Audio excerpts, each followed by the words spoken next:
और ये आपको सीधी तस्वीरें दिखा रहे हैं। प्रधानमंत्री नरेंद्र मोदी मतदान करने के लिए पहुंच गए हैं। उपराष्ट्रपति पद के लिए आज मतदान का दिन है और अगर आंकड़ों के लिहाज से बात की जाए तो एनडीए के उम्मीदवार की जीत तय मानी जा रही है।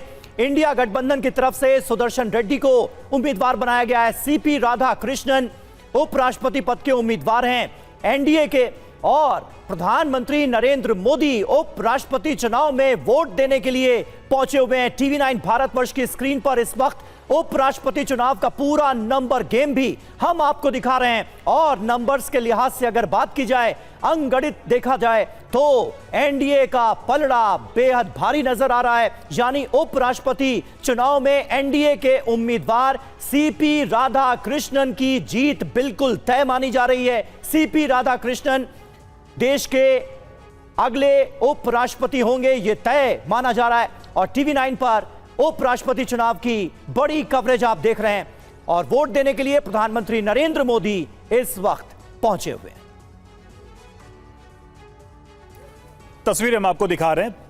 जिस तरीके से आज मतदान होना और शाम तक इसके नतीजे आने, उसकी तैयारी पूरी हो चुकी थी और मतदान शुरू हो चुका है। लेकिन महत्वपूर्ण तस्वीर यह कि प्रधानमंत्री नरेंद्र मोदी मतदान करने के लिए पहुंच चुके हैं। नंबर गेम आप टीवी स्क्रीन पर देख रहे होंगे कि आखिर आंकड़े किसके पक्ष में हैं। साफ पता चल रहा है कि जो एनडीए गठबंधन है उसके पक्ष में आंकड़े फिलहाल नजर आ रहे हैं। बहरहाल ये तस्वीरें हम आपको दिखा रहे हैं। सभी सांसद एक एक करके मतदान के लिए यहां पहुंच रहे हैं और इस बीच प्रधानमंत्री नरेंद्र मोदी भी मतदान के लिए पहुंचे हैं। तो ये चुनाव अपने आप में काफी महत्वपूर्ण, उपराष्ट्रपति का चुनाव, पूरे देश की निगाहें हैं कि आखिर उपराष्ट्रपति कौन बनेगा, चूंकि अभी मतदान चल रहा है और शाम तक का इंतजार करना होगा।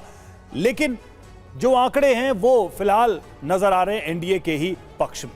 जी हां, देश के दूसरे सबसे बड़े संवैधानिक पद के लिए चुनाव हो रहा है और इसलिए आमतौर पर जो राजनीतिक बयानबाजियां हैं वो इस चुनाव में देखने को नहीं मिलती हैं। लेकिन केंद्रीय मंत्री लल्लन सिंह ने एक बार फिर ये दोहराया है, कहीं ना कहीं इंडिया गठबंधन के उपराष्ट्रपति पद के उम्मीदवार को लेकर उन्होंने कहा है कि हम चुनाव जरूर जीतेंगे। छत्तीसगढ़ और तेलंगाना में नक्सलवाद एक बड़ी समस्या थी और विपक्ष के उपराष्ट्रपति पद के उम्मीदवार बी सुदर्शन रेड्डी के एक फैसले की वजह से वहां काफी समस्याएं पैदा हो गई। तो ये वो आरोप है जिसको लेकर कहीं ना कहीं एनडीए के तमाम दल इंडिया गठबंधन के उम्मीदवार पर सवाल उठाते हुए भी नजर आ रहे हैं। और इस बीच देखिए, वोटिंग का सिलसिला शुरू हो गया है। उपराष्ट्रपति चुनाव में वोट देने के लिए प्रधानमंत्री नरेंद्र मोदी पहुंचे हुए हैं और हमें जो जानकारी मिल रही है उसके मुताबिक केंद्रीय मंत्री मनोहर लाल खट्टर के घर पर हरियाणा, दिल्ली और हिमाचल प्रदेश के सांसदों का जुटना भी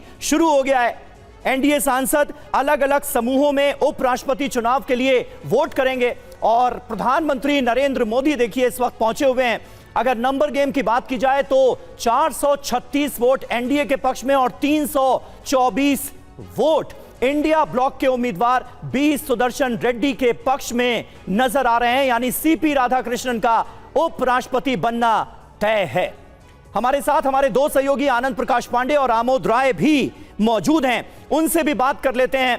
आंकड़ों के लिहाज से अगर बात की जाए तो एनडीए को कहीं कोई दिक्कत आनंद नजर नहीं आ रही है। लेकिन एक और डेवलपमेंट यह हुआ है कि बीजेडी, बीआरएस और शिरोमणि अकाली दल ने वोटिंग से दूर रहने का फैसला किया है। क्या रीजन, क्या मतलब इसका आपको समझ में आ रहा है और इससे फर्क क्या पड़ेगा?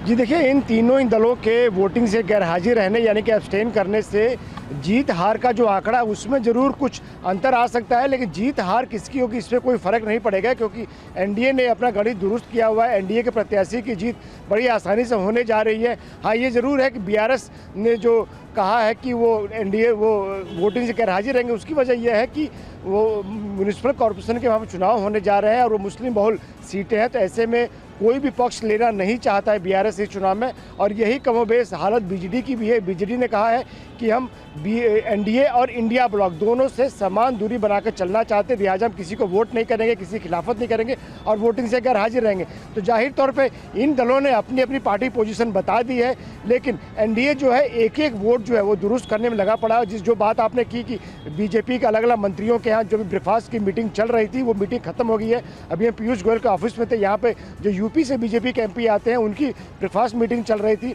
दरअसल ब्रेकफास्ट के बारे में मकसद ये था कि उस राज्य के जो सांसद है यानी कि जो वोटर है उनको एकजुट रखा जाए और ब्रेकफास्ट के नाम पे उनको इकट्ठा किया जाए और यहाँ से फिर सीधा उनको संसद भवन ले जाया जाए और सबका यानी कि एक एक का वोट जो है वहाँ पे कास्ट कराया जाए। तो बीजेपी ने मैन टू मैन मार्किंग की है, एक एक वोट को लेकर उसने मेहनत की है।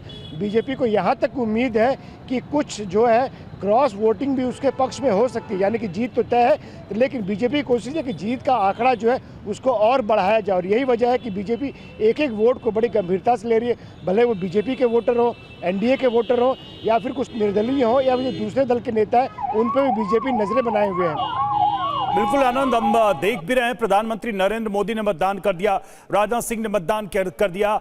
कांग्रेस और इंडिया ब्लॉक की तरफ से अभी तक किस किस के वोट कर देने की खबर सामने आ रही है, कोई जानकारी मिल पा रही है? राहुल गांधी को लेकर कोई सूचना?